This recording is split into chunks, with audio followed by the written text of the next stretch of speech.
Ladies and gentlemen, welcome back to On the Mic. Mike King coming to you from the MIKEKINGBIZ Federal Media Center, coming to you from high above Henrico. Yes, I'm in Henrico. Thank you, Chesterfield, for all that you did. So, you can follow me on social platforms, which is On the Mic with Mike, MIKEKINGBIZ. You can come, and it's on the Mic with Mike, 10 a.m. to 12 p.m., Monday through Friday, Saturday, 6 a.m. to 7 a.m. in the East. That's where we are. Okay, folks, you know what it is. There's a big day today. There's all kind of stuff going on, but our good friends from Childsavers are in the building. Welcome, ladies. Welcome to the program. Thank you. Alrighty, so we got Lisa, we got Portia. Portia, we got history. Yes, we do. Yes, we do. You know, you're a veteran of the program. Yes. That was years ago. Yes, my son was in 3rd grade at the time. And now you're looking like a model out there. He's a drummer and everything. He's blowed up. Yes, that's for sure. So, ladies, tell us who you are, what you do. Would you like to start? Absolutely. So my name is Lisa. I work at Childsavers in Churchill, part of Richmond. I am the Child Development Services Director, so we work with early care providers. And if I can say one thing, Mike. There you go, yes. Today is National Child Care Appreciation Day. And so this is a day that is set aside that we honor and salute and uplift the amazing people, more specifically, it's usually females, who show up every day to do this incredible work to make sure that the workforce development can go to work knowing that their children are in care and their children are being cared for. I always ask people who are in the saving the world business, and that's what this is. Who takes care of the caregiver? Because the caregiver won't stop. I know I married one, and sometimes it could almost come to blows to start talking about we need to chill. But you guys, people in the business of taking care of others, you hear a lot. And you hear a lot of heavy things. How does that not take you down or affect you personally so that you can show up on Tuesday after you heard something horrific on Monday? A special person. It takes a special person. I believe that early care providers were created to operate and be in the spaces that they are. Early care providers are folks who, to your point, Mike, they wear multiple hats. In many cases, they are what we like to call unsung heroes, right? Because they don't get the recognition. They are paid less than most professions, but yet they are the only profession that touch a child who will at some point go into all types of profession. So they get to teach all children. And what I love about early care professionals is that you don't hear them complain a lot. No. They just do their jobs. And we're just so fortunate at Childsavers that we have built a long-lasting relationship with the early care providers. We've been doing this work now since the early 80s. And we actually work with about 400 child care providers every year, which give us the opportunity to indirectly and directly impact about 25,000 children. And you said who helped them, who shows up for early care professionals? I think it's places like Childsavers. We show up and we are that sounding board for them. We listen to them, we encourage them, we support them, and we give them the tools and the resources that they need so that they can be successful. Yeah, to Lisa's point, I'm Portia. I work with Lisa at Childsavers. I'm the grants manager. So I look at all the reports and grants and the data. We have a great data and analytics team. Shout out to them. Preston, we see you, Yes, and Jalen too. But what we're seeing is that the early child care educators, and we're trying to use the word educators because they are That's right. teachers, just like K through 12 teachers, and they are essential, but often expected to be invisible. Mhm. It is a workforce led by, not just dominated by, but led by women, Mhm. and usually women of color. That's right. And so the pay scale, as Lisa was saying, is not even. But it is a workforce that's essential. Both my children had pre-K. Experiences can be varied and different even among one family. So I see that the work that Child Development Services at Childsavers, Lisa and her team, we call them CDS, Child Development Services, CDS. Every day they're working with 4,000 to 6,000 early child care educators per year, about 300 to 400 programs. Multiple people can work in those programs, so we can't track everyone. We can say that they are getting opportunities for professional development and career pathways. One best kept secret, although we don't want to keep it that way anymore. So No, we don't. listen. Voluntary registration. Yes. What we call VR, and VR is home-based early child care education. So a family or an individual can operate a child care education center in their home. Really? Yes, they can. VR, and one of our colleagues, Rachel Kurtz. Rachel did it on the weekends and evenings. You can have your regular 9 to 5, Monday through Friday, and then additional work that you love as a VR provider. And Lisa and the Child Development Services CDS team does train the VR workforce, and once they become registered, they have access to the Child and Adult Care Food Program, which allows them to be reimbursed for serving healthy, nutritious meals, and they have access to the Child Care Aware of Central Virginia, which allows them to be registered and listed on their directory. So I was playing with that CCA Child Care Aware directory just to see, and I found that one of my neighbors is a VR provider. And these VR providers, it keeps women in the workforce. If you leave the workforce as a working mom, it is very hard to get through. So I myself, when my kids were younger, I stayed part-time for about 12 years so that I could be there for my children, but also work and stay viable. Because one of the things we found out is I met a lady, she said, my husband is a fine gentleman. Mm-hmm. But men only wear one, maybe two hats. Women are wearing a whole bunch of hats. Mm-hmm. I'm sitting there interviewing a lady who comes on the program a lot. Her daughter is blowing up her phone. She's like, she knows that I'm on the radio now. She says she's calling me something. Is your dad there? Yes, I know he's there. He's in the next room. But she won't go ask dad. That's right. Like, why ask the assistant manager? Assistant manager has no power. He don't have answers. The answers were given to him, and then he relays them to the troops. It's a lot of pressure that's put on. When women step off the treadmill, they fall behind from a business standpoint. Yes, we do. Sometimes, for the most part, you never show up. That's right. You can't catch up. That's right. And so COVID kind of was like the equalizer. Mm-hmm. It sent everybody home. Yes. It kind of reset Almost something. everybody home. There were a bunch of people who weren't at home. Correct. Like the providers in the Correct. front line. That's right. They were frontline. And we needed them. So I had on the superintendent of Chesterfield Schools, and I asked him, when the kids went back to school, what did you have to teach them? I'm thinking old school, reading, writing, arithmetic, all that. So he goes, no, we had to teach them how to engage with each other. They hadn't done that. And you had to stop and think. Those are all those things. So you, at Childsavers, you guys are working with kids at a young age because that can set the foundation of Absolutely. where we go. Absolutely. And we weren't, I know especially in our culture, we wasn't that big on getting help. Especially from a man's standpoint, from a boy's standpoint, boys turn into men. How are you? I'm good. You got 3 flat tires and you're riding on a rim. Right. There's no way that you're good. But maybe now. So you guys have been in the field. Are we better than we used to be with getting help? That is a tough question to answer. let me just say we're moving in the right direction. I don't know if I would say we're better. So let me give you an example, Mike. You just mentioned being a, male versus female.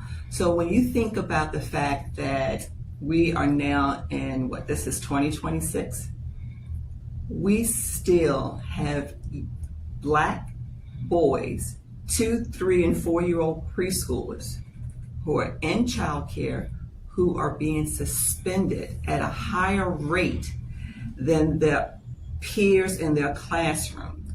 And what that is doing, and I don't think that we really realize this, early care is the first opportunity for children to be in a learning environment. Now you're going to tell this little 3-year-old that he's not worthy, and you're going to kick him out of that program. We don't realize what we are doing to that individual at the age of 3. And if we don't ensure that that child has the resiliency tools to bounce back, now we put them on a trajectory where education is not a priority for them because they learned that behavior at 3. Okay, let me ask you this, right?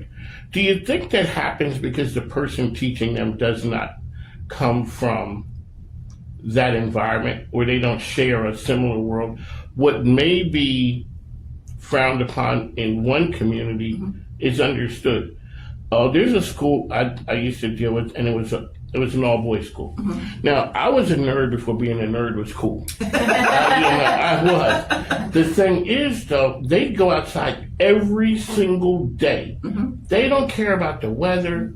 We're some of that. Now you put that in a classroom, those boys, and they're like if they go to a regular school, they may take some heat because they're not the most macho, but they fit in here. How about if you put them in a place that doesn't take them out every day? The teacher, maybe it's a woman, maybe she's really soft-spoken, she may find that as a problem if she doesn't come from that world. Maybe she has kids, maybe she has daughters. She doesn't understand the roughhousing. My wife's best friend they told her she couldn't have kids. And so she got pregnant at 40. And around, 52, she's like, her son turns 14, 15, and his dad had passed away. Where did he learn this man ridiculousness from? Where? The one that my wife's like, Mike, stop rolling on the shopping carts. All the things that guys know, there was not a meeting that teach you the stupidness. It's just things you do. It's frowned upon. Maybe that teacher looks at that activity and says, it needs to be corrected. And I say, now all of a sudden you've gone from the general to all of a sudden you're different. Yeah, so I hear what you're saying. And I kind of believe it's a combination of everything you just mentioned, Mike. I think it's lived experience, of course. Lived experience is powerful. I also believe it's educating the early care providers to understand that not every child is going to learn on a cookie cutter approach. Okay. And not just boys, but we have girls. We have children in general who cannot sit in this chair like Portia and I are sitting for 30 minutes and not start moving around and just wanting to just be present in our own bodies. And when children are given the opportunity to truly move and be active, that's when they actually learn the most. Do you think it's reasonable? Years ago, I hate to be like, I'm the old man, get off my lawn. But we told kids, get off those computers, get off those phones. It's too much time. The pandemic shows up, get on that computer because you got to go to school. Kids do forget that. People do a million things. How can you expect that they're going to sit there in one place and do one thing for 30 or 40 minutes? I think it's hard for how we went to school before is different now of what we can expect. And so I think that's for work that you guys are doing. It's important because there's a lot of pressure that people put on kids. People just don't put on, society puts it on. It's all about the go, get me my stuff society, it puts a lot of pressure on them. Okay, so how does a person engage with Childsavers?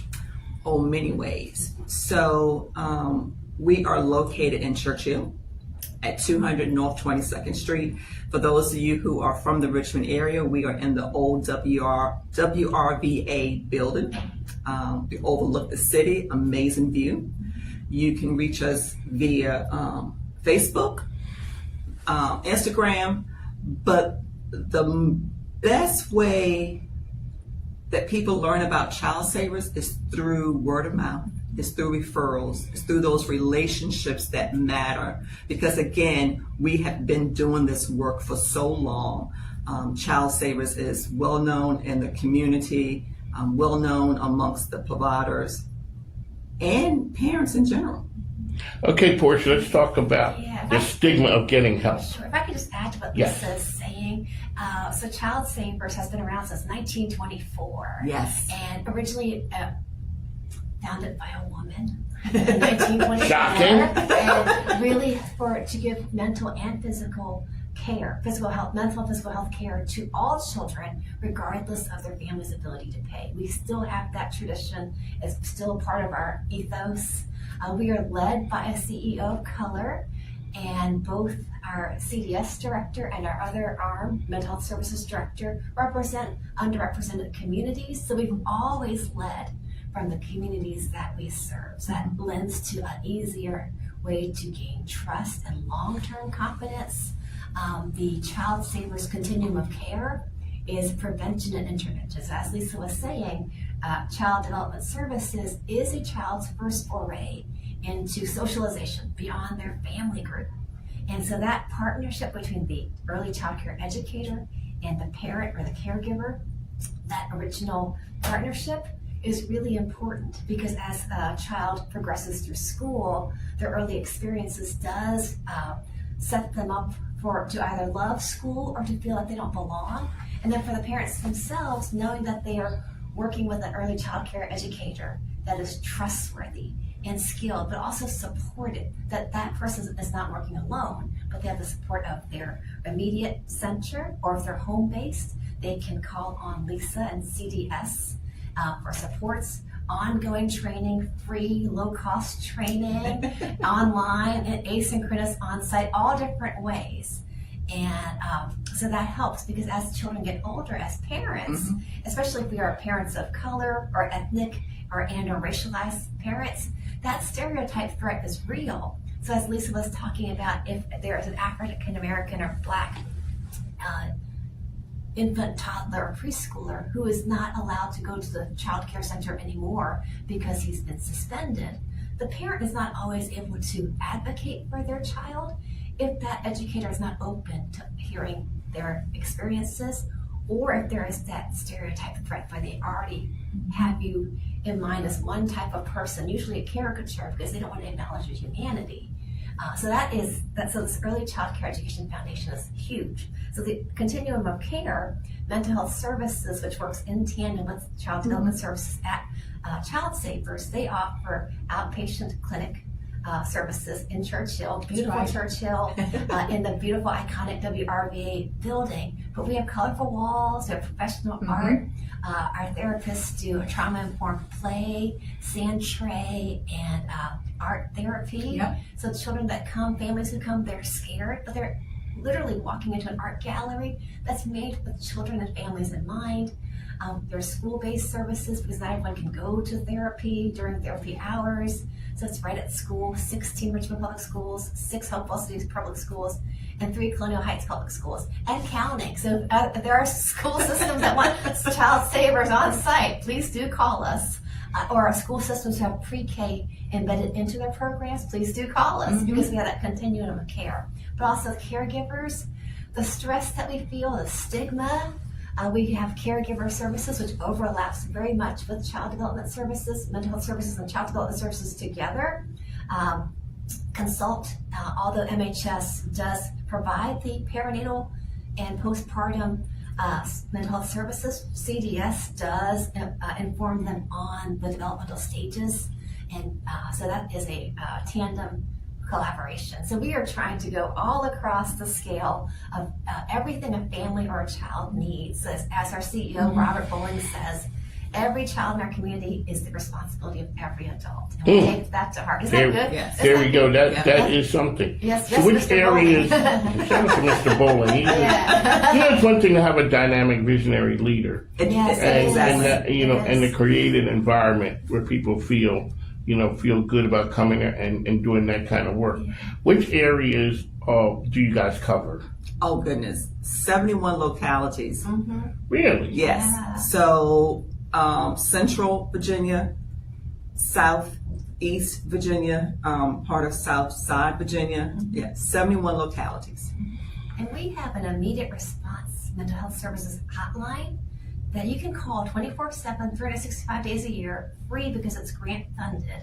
And MHS therapists do consult with CDS, Child Development Services, and Caregiver Services, but they can meet you on site within 30-mile radius of Church Hill. So, for instance, when there have been school shootings, our immediate response team was available and gave that urgent response. But on the other hand, if there are certain situations that are not clinically in crisis mode but are still urgent, it fills that gap too, because there are some hotlines that will not serve you unless you're in crisis mode. And so that is a gap that it serves. But going back to stigma, we try to make this conversational. We're definitely all relational. We've all been there. We understand. And so we're trying to combat the stigma. It is hard, especially coming from a racialized or ethnic background. There are more obstacles. When I see the data and I see how many Asian Americans use Childsavers services, and it's one, and I know that one is me. That wasn't a hard one to figure out. Wonder who this is. I know, but it really makes you see that we cover a lot of ground, but we're constantly working to really cover more people within the service areas where we already are and to expand. And we really do adapt to the communities we serve. I mean, how else do you turn 102 if you can't do that? You keep right? changing. You That's definitely right. do it. You have to adapt. Absolutely. That's right. So Lisa, you came with your talking points. You came with your marching order from the communications department. Did we cover everything we were supposed to? Well, I think we did. And let me just say that I'm just so pleased that we have somebody like Portia on our team, because she can articulate, she can bring the facts, and she's passionate about what she does. So to have a grant writer who truly believe in your mission work, that in itself is amazing. And so I just want to give a shout out to Portia for just being here, for making this connection with you. I think the only thing that I just really want people to understand is that, and I often say this, early care is workforce development. Let me say that again. Early care is workforce development. We are beginning to plant seeds in the lives of the most smallest citizens in Virginia. And with those seeds being planted, in years to come, we'll be able to reap those benefits, because we should have a more successful economy, because our workforce is more prepared. All right, ladies and gentlemen, Childsavers, one last time. How can we get information about Childsavers? Well, there's a couple of different ways. We have lunch and learns. Oh, you do? We have, and you're definitely invited. Okay, what you guys gonna have over The there? next is May 19th, and it's usually like there's one in June. I can't recall the date, but I can send it to you. It is free. We provide lunch. Robert Bowling gives. Tell a Mr. Bowling I said, hey. Oh, well, you can come I'm in gonna come person. Please come and say hi in person. We'd love to see you. And I also want to just give a shout out to Lisa. It is so amazing to work with such a phenomenal woman, right? Lisa Thompson is the director of Childsavers, Child Development Services. She's been there for a long time. She's been a teacher, a center director, a supervisor. She is the authentic full package. And many of us Childsavers, Lisa is our person. She's the go-to person. She is. So how do we find the next generation of you guys who go do the work? Clearly, it ain't for the money. It's I not don't think you guys getting rich off of this one. It's not for the money. It's not. It's not. I can't believe that. Help welcome people doesn't pay? Not at Not all. like that. But I think part of it too is just showing up because when you're a nonprofit and you're a woman and you're a minority or an ethnic or racialized minority, you are not always welcome in all those spaces. So we're both over 50. I know we look good. Yeah, young people. Very good. We're both over 50. We have weathered all the storms so that we are leaving an opening for others who want to be in nonprofits, whether it's early childcare education, mental health services, or nonprofits in general. We just have to keep showing up and understanding that sometimes they're not going to give you the skills, but what we have is different. It's a craft, right? It's an art form because it's people, it's building families, it's building villages, it's also building supports beyond child development and mental health services. We recently had our Supper at Sunset, our annual fundraiser, and we are so overwhelmingly touched by all the organizations that donated in-kind items. Everyone from Firehouse Theater and Star Foster Dance Company to Cadence Theater and many, many others. And they really took the time because they care about what we do. And they really made those auction packages huge. So because of that, this fundraising is a way to get involved. A lot of people don't have time, but the funds do help us to have more outreach and more engagement. And we stay in touch with you. When you donate to Childsavers, you partner with us, you are a friend, and you become part of So our I don't have to get scared when the phone rings and it's Lisa and Portia going, "Hey," I'm like, "Oh Lord." Don't get scared. Don't get scared. Don't get scared. Don't get scared. My dad would always say, changing the world ain't cheap, Nope. easy, or free. Yeah. Money got to change hands somewhere. Mhm. And that's why I show love to the sponsors because they don't get scared when you guys call them. Right. You go through hard times, you're providing the services, that all of a sudden you need some help. Those are the people that we give a shout out to and say thank you because it's part of their business that said we're going to do good. This business is about business helping society be better. That's what it is. Right. So we'd like to thank you guys for coming. Portia, it was good when I saw your son with my mug up there in the hotel You know, speaking window. of my son, that's another reason we're here. He is now in middle school, just turned 12, but we are here for the next generation, directly and indirectly. It's the village that we're building. There you go. Right. That's Childsavers. One last time, how can people find you? www.childsavers.org. Churchill in the former WRVA building. You cannot miss us. Lunch and Learn next month on May 19th. And, right. we just... Social media. Social media. Facebook and Instagram. It's going to be there, all the things that you guys are doing. Shout out to Danielle Gilbert. Shout out to Mr. Bowling. Tell him I said, hey, on the mic is Mike, RVA's Best Business Media Program. Portia was there with us when we were over at ESPN, the ESPN studio. Yes, we were having some good times there. But we moved. We moved back to Henrico. So. Moving up. George and Weezy. There we go. On the mic is Mike. We'd like to thank you guys for tuning in. Thank you, Mike. Thank you, Mike. Thank you. You're Rupa, right? I finally get to meet you in person. I see you all the time. I think we traded a million I know. emails. It's good to see you. I was like, I know.